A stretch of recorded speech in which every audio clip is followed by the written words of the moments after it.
This is definitely going to be controversial. Trigger warning, lots of dead animals. If you're like me, or one of millions of people in America that love cats, then you should watch this video for your sake and your pets. Cats can make amazing pets. Not only are they cute and playful and cuddly and soft, but they also have very legitimate positives for anybody's health, mental or even physical. I discussed this a bit in my last video, but cats can actually purr at a frequency that has calming, healing effects on human bones and tendons. And if you're a fan of statistics, you are statistically a more attractive man if you own a cat. I love cats.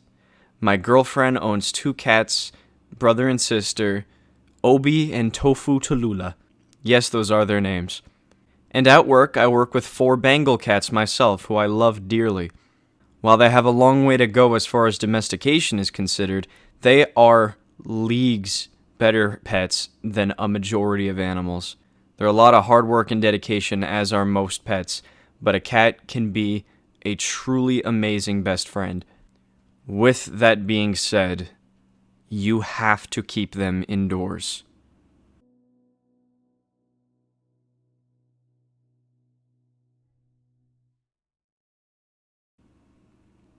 If you own a cat, there's a good chance that you are among the 30% of people that allow their cats unrestricted access to the outside world, presumably to frolic in the fields and play with all the other kitties that are outside. When you let your cat outside into the world, you are exposing them to countless amounts of dangers. And you are exposing the outside world to countless amounts of dangers. Simply put, your cat is a somewhat domesticated animal that does not belong in the outdoors. Your cat is a pet that belongs in your property, not in the outside world. Let me explain what I meant when I said semi-domesticated. To domesticate an animal would be to selectively evolve it. It's basically evolution, but by humans. For example, dogs have been domesticated over the course of thousands of years. We took wolves, we selectively bred them to be better at hunting with us, to be better companions to us, and to better digest human food. Over time, they lost their hunting instincts and had a much better understanding of being a companion than a wild animal. Over time, this evolved into multiple different breeds, and we are at where we are today. That is a domesticated animal. What is not a domesticated animal would be my snake Amber. Yes, she is very tame. Yes, I would be able to trust her with a small child if I wanted to. Which I don't. She could be building orphanages and volunteering at soup kitchens. It still wouldn't make her domesticated. She is still very much a wild ball python. She is genetically the exact same thing as a wild ball python. And while dogs are genetically the same thing as a wolf, there is still a little bit of a difference in there. And that brings us onto cats. We have only done the same domestication process with cats about 10,000 years ago, which is far less time than dogs and even horses. So by comparison, cats are still kind of just wild animals. No matter how tame or domestic your cat is, it still has its wild instincts still very much intact, which is what leads to this.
billions of animals each year, ranging from small birds to mice to reptiles, rodents, anything they can get their paws on. And as you can imagine, this has had a significant effect on the environment.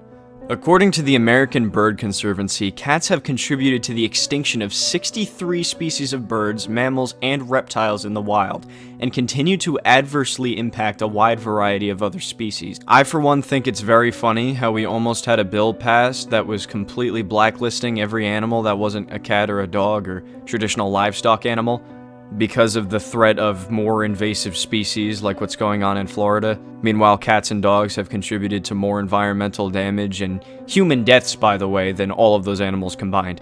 I mean, if we're talking about invasive species having an awful impact on the environment, cats are literally the biggest case of that.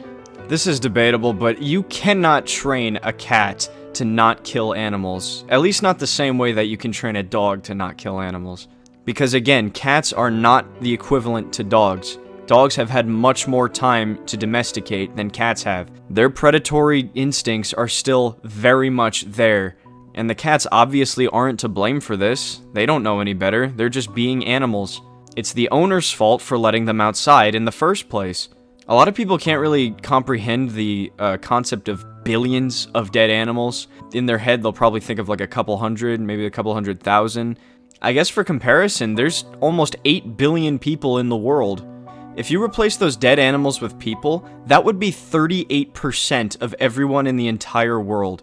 Probably more, because a lot of these statistics are down to outdoor cats. That doesn't include stray or feral cats at all, which probably kill a hell of a lot more animals. Outdoor cats are an ecological disaster, and no one is talking about it. Or at least, not enough people are talking about it. I'd make a joke about a catastrophe, but this is kinda serious.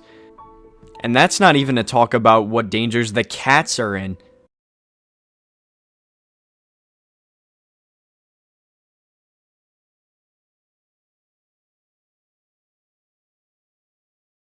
When you let your cat outside, not only are you exposing the environment to the cat, but you are exposing the cat to the environment. Even in a world where hawks, eagles, coyotes, bears, iguanas, alligators, Burmese pythons, even other cats don't exist, that doesn't mean that they're safe. By letting your cat outside, you are going to inevitably bring in fleas, ticks, other parasites. Not only will your cat have to deal with this awfulness, but you will as well. Just know, when you feel a little too itchy, or if you see a little arachnid friend on your stomach, that's your fault. Cats are very capable predators in the wild, which is part of what makes them so dangerous, but even the most intelligent and cunning of felines cannot escape the wrath of the parasites. And now you gotta go and buy flea and tick remover, and spend God knows how much money on vet bills to check them for worms. Just keep it inside, and you don't have to worry about that. But now I gotta get to the really ugly part of this video. Cats are not immortal. I'm gonna tell you guys something about myself.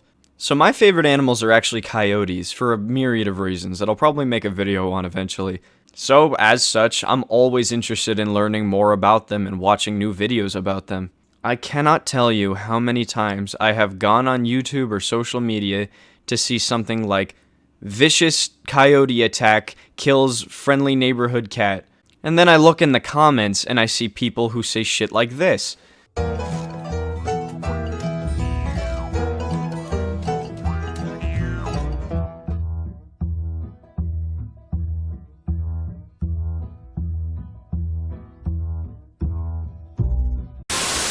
All of those were under the same YouTube video, and it was the first one I clicked on. And maybe the reaction wouldn't have been as bad if it were like a bear or even another cat, which does happen, because coyotes do get a horrible reputation.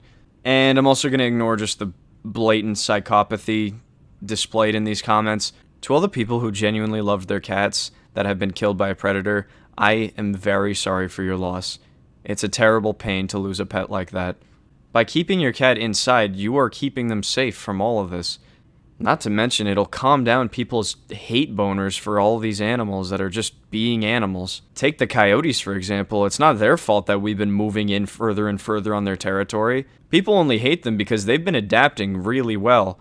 Same as how the cats are killing the birds because they're predators, the coyotes are killing the cats because they're predators. You can't blame an animal for just wanting to stay alive. It's absurd. We all love our cats, but the second you let them outside, they are a part of the food chain.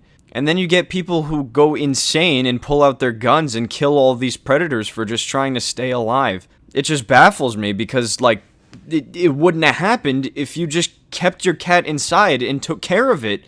And before anyone gets confused, no, I'm not saying if you see a predator running at your cat that you should just let it kill it. If you have to defend your animals, then you can defend your animals. I own a small dog named Bruno. I love him, but he is easy meat for coyotes, and if I had to kill one to protect him, I will. There's no doubts about that, I promise. But for the people to go out and hunt down these animals after the fact and actively torture them doesn't really set a good example for the human race. It's also not gonna bring back your cat. And obviously the same goes for little dogs that you let outside, but little dogs don't have unrestricted access to the entire world unless they're strays.